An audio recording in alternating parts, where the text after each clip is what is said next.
Van Hollen raises the issue of $800 million in frozen federal grants, and Pam Bondi's reaction says it all. For a split second the room goes quiet. It's the kind of silence that tells you everyone just realized something bigger was at stake. This wasn't just about numbers on a spreadsheet, it was about whether the Department of Justice had been quietly picking and choosing who gets funded and who gets left behind. Senator Chris Van Hollen wasn't playing politics. His question cut right to the heart of accountability. Why are hundreds of grants already approved still frozen? These were funds meant for communities, law enforcement and victims programs, money that had already been promised, already cleared, and yet, mysteriously withheld. Will keep its brand. But what they're doing, they're going under one umbrella, doing away with the bureaucracy at the top. These agents are going, they want to be out hunting down criminals. That's what they want to do. They work, so much of this work is the same work, going back and forth. And now they will be working collaboratively together to keep America safe. And we're going to put hundreds of agents back, thousands, back on the streets, and that's where they want to be. And I would have had the initial concerns that you have about that. But give us a chance, let it work, let the DEA and ATF work together, get those agents out there, do away with the bureaucracy, and hopefully we will make America safer as a result of it. Well, I will say that wasn't just my reaction to the proposal. I was actually hearing from ATF agents as well. So again, we will obviously review that question in a bipartisan way on the committee, but I just wanted your assurance, and I appreciate it, that you'll comply with the appropriations law, which would require congressional action in order to go forward with that. We don't need congressional action for this move, however. Well, I thought I just got clarification. It's going to be important to both the chairman and myself to understand your position as Attorney General on whether or not you can proceed with this merger without congressional action.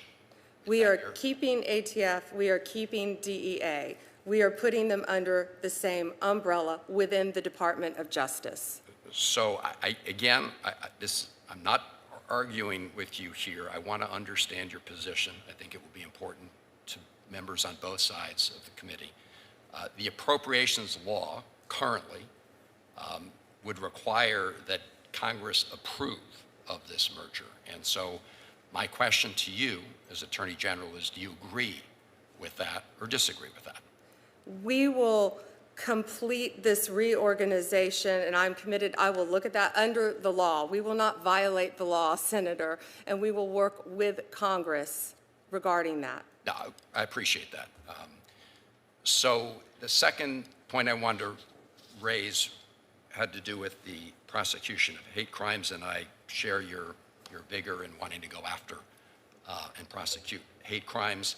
I would just point out that the budget that you submitted zeroes out funding for 3 of the DOJ hate crimes programs, the hate crimes training program, Shepard Bird hate crimes, the Javara Hire No Hate Act, and the community approaches to advancing justice. So I hope you'll work with the committee if we seek to restore funding for those programs. Yes, Senator, I just pulled up the details of those 3. Let me see. I'd be happy to discuss those with you further. Good. And finally, I want to go back. All 3 of those. Thank you. I want to go back to the issues of grant determinations, because I think there continues to be some confusion between grants that had already been obligated that were withheld. And to my knowledge, there are about 400 of those still pending. It'd be helpful to get from your team if you have a different number.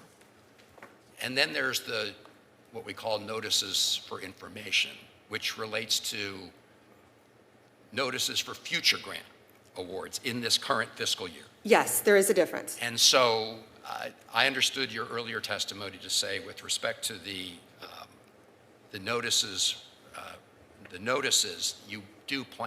the department plan to issue those very shortly. Is that right? Yeah, and Senator, yes, you are correct on that.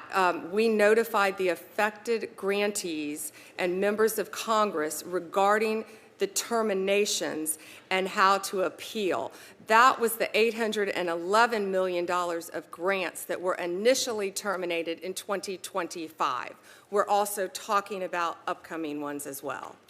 Right. So I want to leave this hearing with some clarity on this issue. So when it comes to the notices of funding opportunities, because the clock is ticking on this fiscal year, do you and the Department of Justice intend to quickly notify people of those opportunities going forward? Yes, Senator Van Hollen, as I said earlier, and it will be done on a rolling basis, but yes, within the coming weeks, we are absolutely doing that, yes. And so finally, on a rolling basis. On the other category, which are the grants that had been previously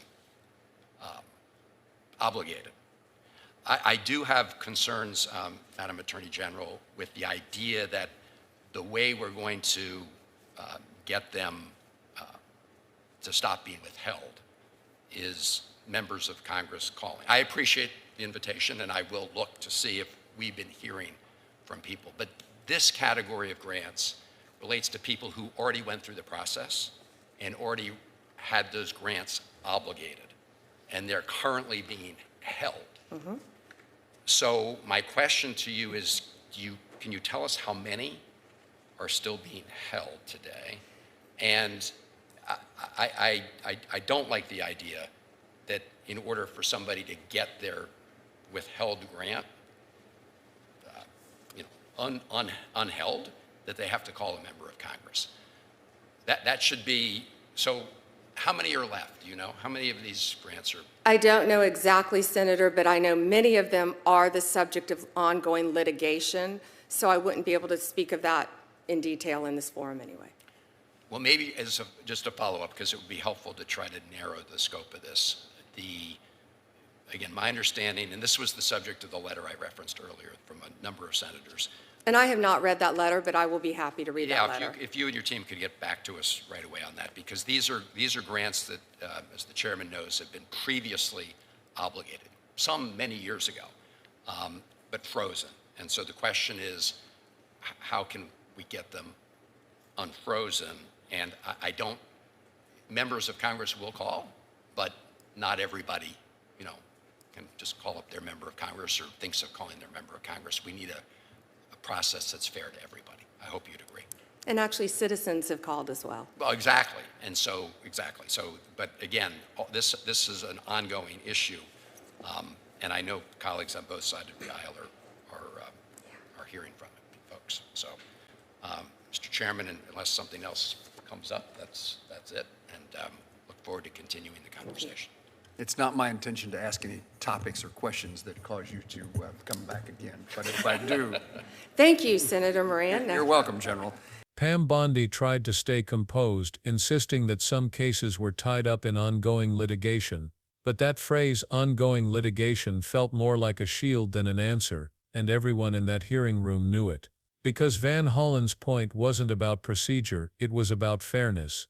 Why should any organization have to call a senator just to receive what they're legally owed? His frustration was palpable. Not everybody can pick up the phone and call their member of Congress. We need a process that's fair for everyone. That's when Bondi gave a polite nod and murmured something about looking into it. But the damage was already done. Her hesitation painted a picture of a Justice Department that had lost sight of justice itself. And that wasn't the only uncomfortable question Van Hollen had that day. Just moments earlier, he'd confronted Bondi with a deceptively simple challenge, one that no attorney general should ever struggle to answer. Will you comply with the budget authorization law? 7 words that stopped the hearing cold, because what followed exposed something deeper, a government department walking the thin line between authority and overreach. Bondi tried to reassure the room. We will comply with the budget law, she said, smiling through the tension. But when Van Hollen pressed further, her answer shifted. She admitted, we don't need congressional action for this move. And just like that, the contradiction was out in the open. That move she was talking about. A controversial merger pulling the ATF and DEA together under one umbrella, supposedly to cut bureaucracy. On paper it sounded efficient, two agencies with overlapping missions joining forces to put more agents back on the streets. But to lawmakers it smelled like something else entirely: executive overreach. Congress has the constitutional power of the purse. It controls the nation's budget and must authorize major reorganizations within federal agencies, yet here was Bondi, the nation's top law enforcement officer, hinting that she didn't need congressional approval at all. To Van Hollen and others in that room, that was alarming. If the Justice Department could simply merge agencies and redirect funding without oversight, what else could it do without permission? Bondi tried to soften the message. She explained that both the ATF and DEA would keep their brand identities, just working under one umbrella. She insisted it wasn't about stripping power from either agency but about doing away with bureaucracy. She painted a picture of agents freed from red tape, back on the front lines chasing down criminals. It sounded noble, almost cinematic. But Van Hollen wasn't buying it. He reminded her that the law requires Congress to approve this kind of merger. And when she said again that no action was needed, the senator pushed one last time. Do you agree or disagree that Congress must approve this? Bondi paused, smiled and offered the vaguest of answers: we will look at that under the law.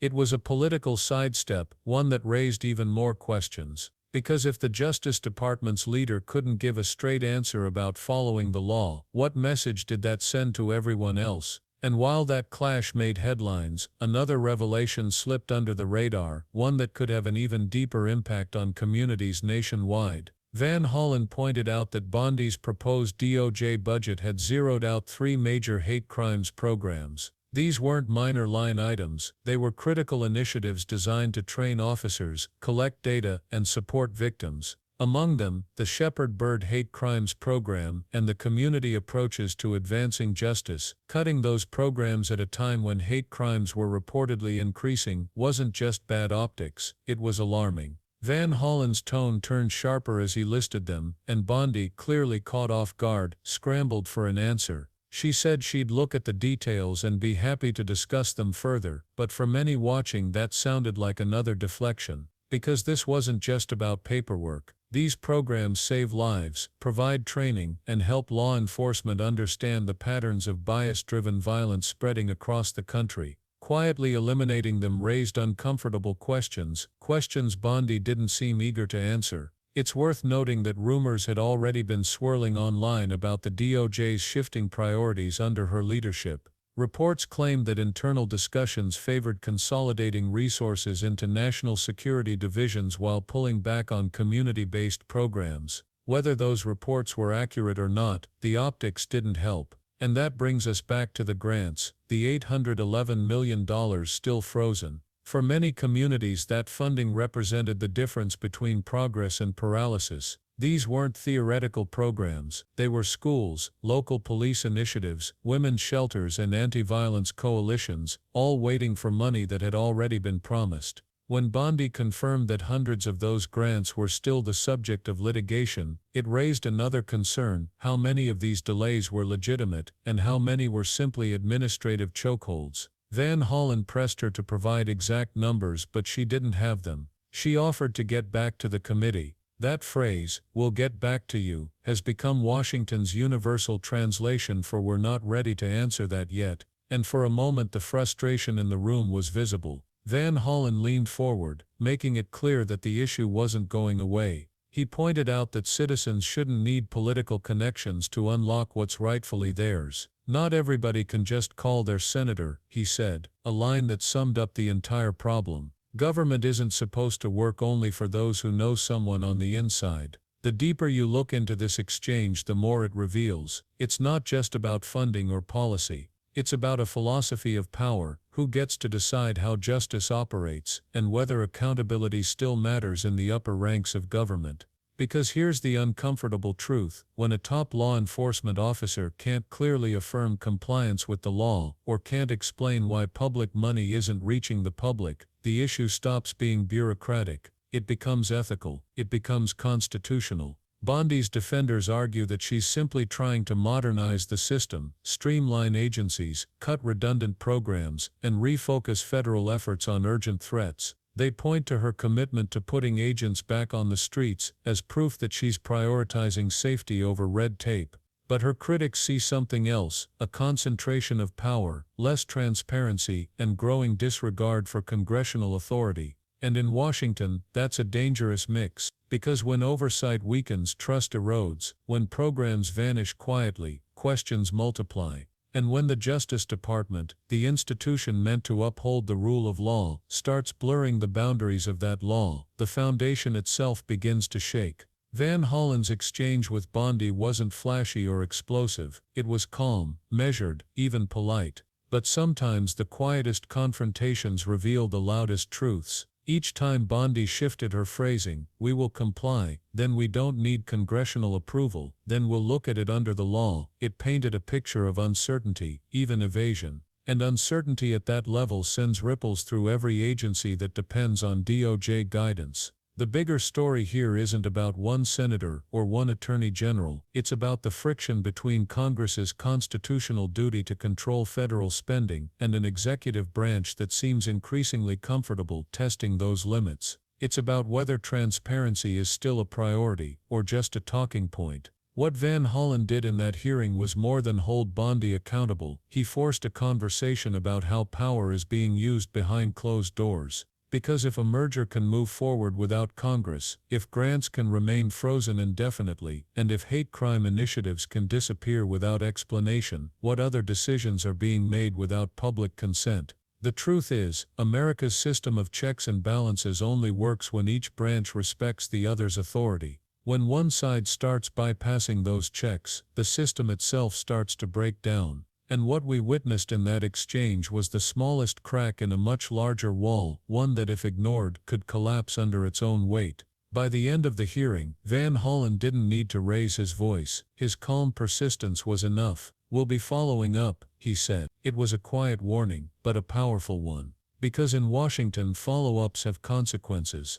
Pam Bondi's composure held, but her credibility didn't come out unscathed. What was supposed to be a routine budget discussion turned into a referendum on the Department of Justice's integrity. The look on her face as Van Hollen pressed those last few questions said everything. This was not the conversation she wanted to have. And for viewers watching, it was a reminder of why these hearings matter. They expose the gaps, the places where authority stretches further than it should, where answers get buried under legal jargon, and where the public deserves more than polite promises. Because this isn't just about frozen grants, mergers or budget cuts. It's about a single fundamental question: can the people still trust those in power to follow the same laws the rest of us do? And that's the uncomfortable truth Van Hollen forced into the open. If you believe the public deserves to see more of these moments, the unfiltered truth behind polished government statements, make sure to hit subscribe, drop a like, and share this video. Because stories like this don't just reveal how Washington works, they reveal why it needs to change.